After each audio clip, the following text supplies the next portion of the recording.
Hello family. তো আগের পার্টে আমি তোমাদের সাথে শেয়ার করেছিলাম যে আমরা জানুয়ারি মাসে একটা সোলো বাইক ট্রিপে গেছিলাম। তো সেটারই ফুল ব্লগ আমি তোমাদের এই ভিডিওটির মাধ্যমে শেয়ার করছি। কত খরচা, কোথায় গেছিলাম, কত দূরত্ব, সমস্ত কিছু আমি ভিডিওটির মাধ্যমে শেয়ার করব। তাহলে চলো আর বেশি দেরি না করে ভিডিওটা স্টার্ট করা যাক। Destination Balasore, Orissa. Let's get start the journey. তো রাধে রাধে বলে আমরা ব্লগটা আর জার্নিটাও স্টার্ট করেছিলাম। আমাদের বাড়ি থেকে মানে মধ্যমগ্রাম থেকে বালাসরের ডিস্টেন্স ছিল প্রায় 250 কিলোমিটার। মানে তোমাদের যেতে যেতে 5 থেকে 5.5 ঘন্টা টাইম লাগবে। কিন্তু আমরা তো বাঙালি মানুষ, আমাদের ওঠার কথা ছিল 4টের সময়, বাট আমরা উঠেছি 5:30টার সময়। তাও আবার মা ফোন করেছিল তাই। মানে তার আগের দিন রাত্রিবেলা ঘুমোতে আমাদের লেট হয়ে গেছিলো বলে ওঠার অ্যালার্ম দিয়েছিলাম, বাট আমরা সিরিয়াসলি বুঝতে পারিনি। তো যাই হোক, আমি তো খুব ঘাবড়ে গিয়েছিলাম যে আমাদের এত দূরের জার্নি আমরা পৌঁছবো কী করে। বাট আমার বরের প্রতি তো বিশ্বাস ছিল, আর আমি জানি ও ঠিক টাইমে আমাকে পৌঁছে দেবে। তো ঠিক আমরা 7টার সময় বাড়ি থেকে বেরিয়েছিলাম, আর আমরা ডেস্টিনেশনে পৌঁছে গেছিলাম প্রায় 1:45। ঠিক ওড়িশা ঢোকার আগে এই সোনারপুরে একটা রেস্টুরেন্টে আমরা দাঁড়িয়েছিলাম, যেখানে আমাদের ব্রেকফাস্ট করেছিলাম প্রায় 11টা বাজে তখন। আর তার আগেও আমরা দুবার হল্ট করেছিলাম টি ব্রেক নেওয়ার জন্য। আর এইটা ছিল বালাসর, মানে বালাসর আমরা ঢুকে গেছি। বালাসর মেন রোড থেকে আমাদের RRR ক্যাম্পের দূরত্ব ছিল প্রায় 16 কিলোমিটার, মানে বাইকে করে।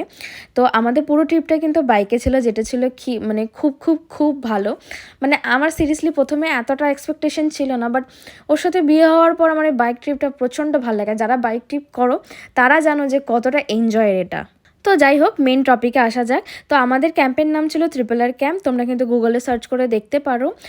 ঠিক দূরত্ব হচ্ছে গিয়ে 16 কিলোমিটার মেন রোড থেকে। আর তোমরা যারা ট্রেনে করে আসতে চাও, বালাসর স্টেশন থেকে কেউ বললেই, বা আমি কিন্তু এখানে ভিডিওটির মাধ্যমে নাম্বার দিয়ে দেবো, তোমরা কিন্তু কন্ট্যাক্ট করে নিতে পারো। এখানে বিহেভিয়ার নিয়ে কোনো কথা হবে না। আর রিসর্টটা মানে আমি ফটোতে জানা দেখেছিলাম, সামনে দেখার পর আমি জাস্ট স্পিচলেস, মানে এত সুন্দর ছিল। আর সুন্দরের সবথেকে বড় কথা হচ্ছে মানুষের বিহেভিয়ার। এখানে মানুষের বিহেভিয়ার দারুণ ছিল। তো আমরা যখন চেক ইন করেছিলাম তখন আরও 2টো কাপল ছিল। তো তারা মানে তাদের চেক আউট ছিল, আমাদের চেক ইন ছিল। রাত্রেবেলা আরেকজন আসছে। তো ওখানে একটা বাচ্চাও ছিল যাদের সাথে আমার পরিচয় হয়েছিল। তো যেহেতু আমরা পুরোটাই একা ছিলাম বলে, তো আমরা যেই রুমটা নিয়েছিলাম আমার একটু ছোটো লেগেছিল বলে আমি বলেছিলাম যে আমি একটু রুমগুলো দেখতে চাই। আর নিচের রুমগুলো ছিল অনেকটাই বড়, আর এসি রুম ছিল। আর আমি অনেক বড় রুম নিতে চাইনি, কারণ যত বড় রুম নেবে, আর আমাদের এখানে স্টে ছিল 2 দিনের, আর তত জামা কাপড় ছড়িয়ে ছিটিয়ে থাকে, গোছাতে আমাকেই হবে। তো তার জন্য আমি এই বড় বড় রুমগুলো নিইনি। তাও আমি তোমাদের ভেতরটা দেখিয়ে দেবো।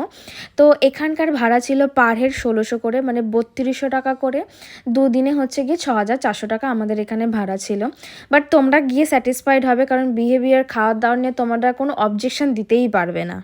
আর এখানে খাওয়ার দাওয়া তো আমার মারাত্মক লেগেছে। দাদুকে একদম চুমু। এখানে একটা দাদু রান্না করে, এত সুন্দর।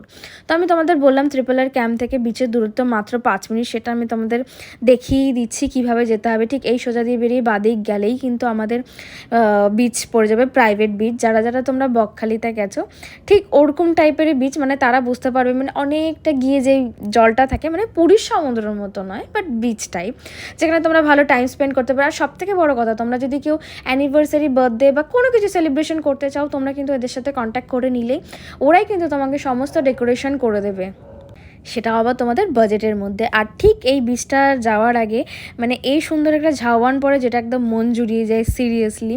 আর বিচের তো কোনো কথা হবে না, ঠিক 5 মিনিটের দূরত্ব, খুব ভালো। তোমরা কিন্তু গিয়ে দেখতে পারো। এই যে ঠিক বলেছিলাম, বকখালি যারা যারা গেছে তারা বুঝতে পারবে জলটা অনেক দূরে, বাট জলগুলো একদম ক্লিন, মানে এত সুন্দর লেগেছিলো। এখানে আমরা স্নান করিনি, জাস্ট টাইম স্পেন্ড করেছিলাম। 1টার সময় বেরিয়েছি, মানে গেছিলাম 1:30 বা 2টোর মধ্যে আমরা হোটেল থেকে এখানে চলে এসেছিলাম। আর পেছনে ব্যাকগ্রাউন্ডটা দেখো কত সুন্দর। দেন আমরা 3টে থেকে 4টের মধ্যে রুমে গিয়ে এই যে খাওয়া দাওয়া করছিলাম। খাওয়া দাওয়া জাস্ট অমায়িক। রাতের সৌন্দর্য আমি তোমাদের পরের পার্টে শেয়ার করব। তাহলে চলো আজকের মতো ব্লগটা এখানে এন্ড করছি। দেখা হচ্ছে নেক্সট পার্টে। একদম কিন্তু মিস করবে না, ভিডিওটা দেখতে থাকো, তোমাদের খুব খুব খুব হেল্পফুল হবে। বাই।